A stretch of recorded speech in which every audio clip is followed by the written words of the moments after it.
आम इंतखाबात के मौका पर तालीमी इदारों में 8 छुट्टियां होंगी। ज़राए के मुताबिक मुल्क भर में आम इंतखाबात के लिए 8 फरवरी 2024 को पोलिंग होगी और इस मौका पर तालीमी इदारे 8 दिन के लिए बंद होंगे। 4 फरवरी को इतवार, 5 फरवरी को कश्मीर डे, जबकि 6 से 10 फरवरी तक आम इंतखाबात की छुट्टियां होंगी।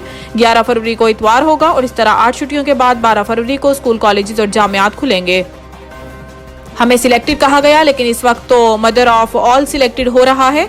अडियाला जेल में साइफर केस की समाअत के बाद इमरान खान ने मीडिया नुमाइंदों से गैर रस्मी गुफ्तगू करते हुए कहा है कि हमें 3.5 साल सिलेक्टेड कहा गया, लेकिन जिस तरह नवाज शरीफ को लाया गया यहाँ तो अब मदर ऑफ ऑल सिलेक्टेड हो रहा है।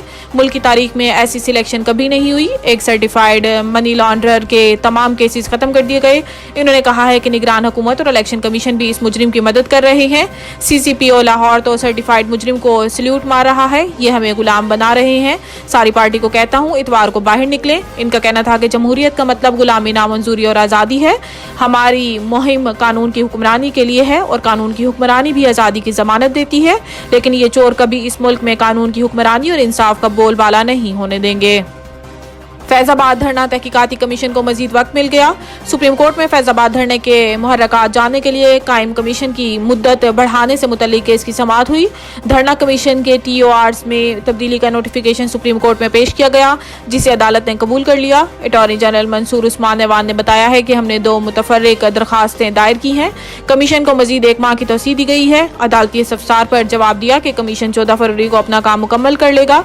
चीफ जस्टिस काजी फाइज ईसा ने कहा कि ठीक है, कमीशन काम जारी रखे। हुक्मनामे के मुताबिक इलेक्शन कमीशन ने 1 नवंबर 2023 के हुक्म के तनाजुर में TLP की रजिस्ट्रेशन और फंडिंग से मुतालिक रिपोर्ट जमा कराई। 11 जिल्दों पर मुश्तमिल अमल दरामद रिपोर्ट सरबुमहिर लफाफे में जमा कराई गई है, जिसका अदालत ने अभी जायजा नहीं लिया।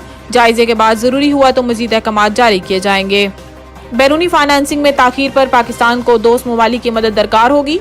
IMF ने कहा है कि पाकिस्तान को अगले 3 साल में 71 अरब 88 करोड़ डॉलर की बैरूनी फाइनेंसिंग दरकार है। बैरूनी फंडिंग में शॉर्टफॉल या सुस्त रवी की सूरत में हुकूमत को महंगे मकामी कर्जों पर इन्हिसार करना पड़ेगा।